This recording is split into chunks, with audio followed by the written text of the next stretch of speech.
On today's episode of The Front Row, we are at Amusement Park Studios, which is one of the homes of our special guest today, Amy Faris. Amy, welcome to The Front Row. Thank you so much for talking to me today, Clint. So I know you from here, but you also work in the School of Music at Texas Tech University. What are your responsibilities there? I am the songwriting department, I guess. I teach 3 beginning songwriting courses and 1 advanced course.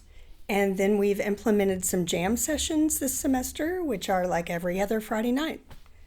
Okay. Going gangbusters over there. Yeah, that sounds like it. So this is relatively new to the School of Music to have, something like songwriting. This is something I sort of associate with like South Plains College and commercial music. Yes. But Texas Tech has gotten into that as well, right? Yes, we do have a commercial music department now that is growing all the time, and it's wonderful to see. Yeah. Well, and so you're a part of that. We hear about singers and songwriters all the time, and we all have our favorites at all the places where they play around town. Sure. Start at the beginning for me. How does that work? How do you become a singer or a songwriter? What's the impetus? I feel like from most of the people I've talked to and from my own experience that usually you have something that you need to say, something to express. And if you are already musical, you play an instrument or you sing already, or you write poetry, things tend to come out as songs. Yeah. Yeah. Okay, so you mentioned 2 things that are really important. There are the lyrics, the poetry that go with this, and then coupling that with songwriting, which is you'll have to help me out with that because I'm used to classical music writing, and me too. Yeah, exactly. Yeah. And so I'm at a loss. Right. So help me and our listeners sort of understand how do you find lyrics? Do you write them yourselves? Do you use other lyrics? And then how do you pair it with music? Mm-hmm. In my classes, I make my students write lyrics themselves. I strongly don't allow AI for writing lyrics because I feel like songwriting is a very creative, personal process, and I want it to remain that. I want people to use their hearts and their brains. For lyric writing, I have my kids keep a journal that they have to turn in every week, 2 pages of journal. And they're welcome to write whatever they want. Part of it has to be lyric. Some of it can be, here's an MP3 of a guitar riff I've been working on. So it's kind of an equal balance of music and lyrics. We do a lot of lyric writing exercises, like pairing random words to get thoughts you never would have come up with. We talk about how to write a hooky lyric. Repetition figures heavily in that. Yeah. Okay. So there are lots of ways. But wow. Yeah. This is very complicated. That's so funny. But at the same time, it's so personal if Very. They're writing their own feelings and writing about that. Yeah. Very. Yeah. I love that. And it gets a little heavy and a little intense sometimes. And there have been times when kids have played songs and me and my songwriting guests, because I always bring in a guest to hear kids' songs with me, everybody's crying. And that's when you've got a really great song. Okay. The point of a song is to make people feel something. Right. Yeah. Okay. Bravo. Yeah, I totally get that. Yes. So we get a really personal thoughts put together in poet. Do you try to do it as poetry? Do you try to do it, or is it stream of consciousness? How does that happen? Any which way it wants to come out initially is great. Some of my kids have written poetry but never written lyrics. It's a different thing. Sometimes in their journal, I say, if you just want to go stream of consciousness and just let it all out, both of those are starting points for song lyrics. To get to lyrics, though, you have to have a little bit more structure, a little bit more organization. So early in the semester, we talk about what is a verse, what does it do?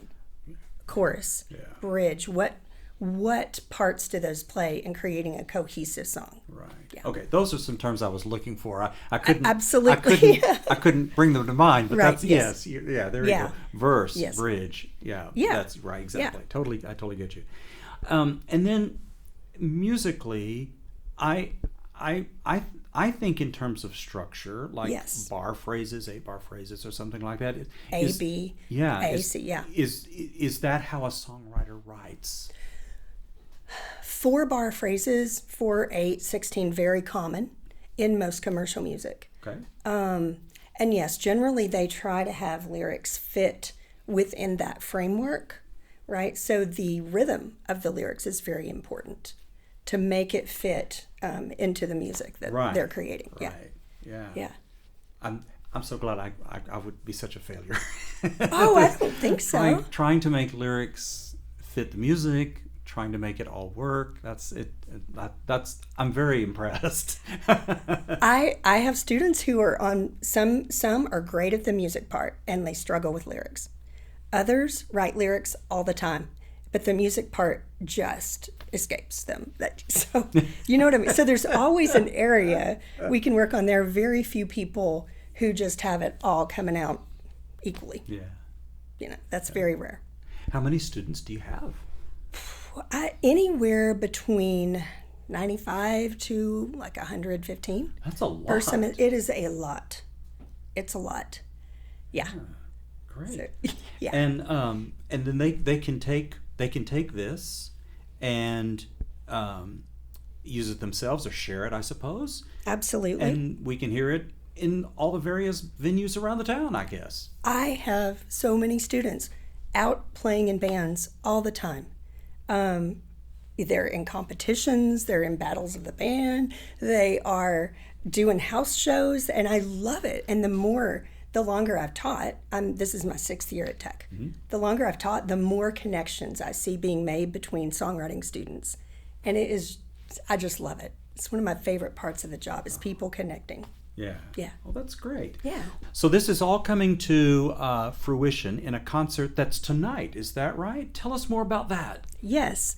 I have 9 songwriting students showcasing their work at Blue Light, 5:30 to 8:30.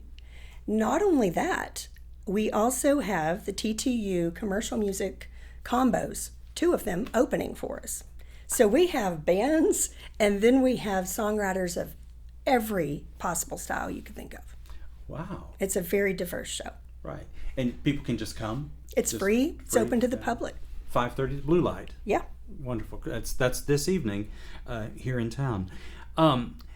Before I let you go, there was you mentioned a while ago that this was you were the singer-songwriter faculty as part of the commercial. Where does that fit in the scope of the music school? Where is that under vernacular? How does that work? So there is a vernacular music center, and Roger and Chris have been gracious enough to support this showcase for 3 years. This is our 3rd one. And that would be Christopher Smith and Christopher Roger Smith Landis. and Roger Landis, yes. Right. Yes. Okay. So 3 years ago, it was kind of my dream to have a showcase when I began the job. And 3 years ago, they reached out and said, do you mind if we support you to do a showcase? I'm like, do I mind?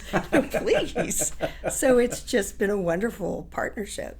Right. So happy. Great. About that. And so we get to see some of that tonight. That's just great.